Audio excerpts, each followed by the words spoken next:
Сәлеметсіздер ме? Мен бүгін сіздерге жалқау қоян туралы оқып беретін боламын. Баяғы өткен заманда орманда құрғақшылық болмапты. Жаз келсе де бір тамшы су жаңбыр жаумапты. Шөлден азап шеккен жануарлар бір шарасын ойлап табуға жиналыпты. Біреуінің ұсынысымен құдық қазуға бел буыпты. Барлық жануарлар, тіпті құстарға шейін күндіз-түні еңбектеніп құдық қазуға кірісіпті. Бірақ араларындағы қоян ғана мен әлі кішкентаймын деп жалқауланып жұмыс істегісі келмепті. Қоянның бұл еркелігіне өзге жануарлар ашулана типті. Сөйтіп жануарлардың еңбегі босқа кетпей, қазған құдықтарына мұздай су шыға бастапты. Бұны көрген олар құдық суды қанып, ішіп әрі жуыныпты. Ал құдықтың қазуына көмектеспеген жалғыз қоян ғана су іше алмапты. Орман патшасы арыстан қоянның құдыққа жақындамауы үшін сайын кезекші тағайындапты.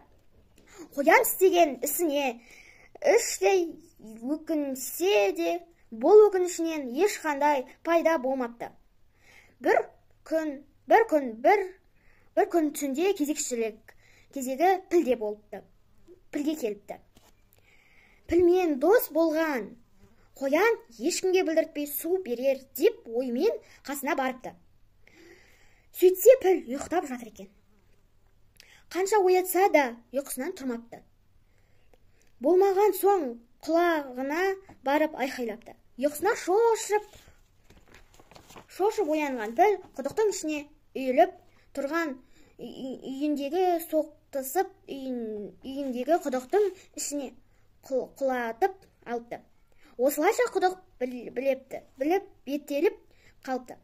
Болған оқиға қатты қайғырған піл. Мұның бәрі менің кесірім. Енді не ішеміз? Ертең жануарлар не дейді? Деп жылай бастапты. Қоян: достым, қайғырма, бір жолын табармыз. Екеуміз де осы құдықты қазамыз депті.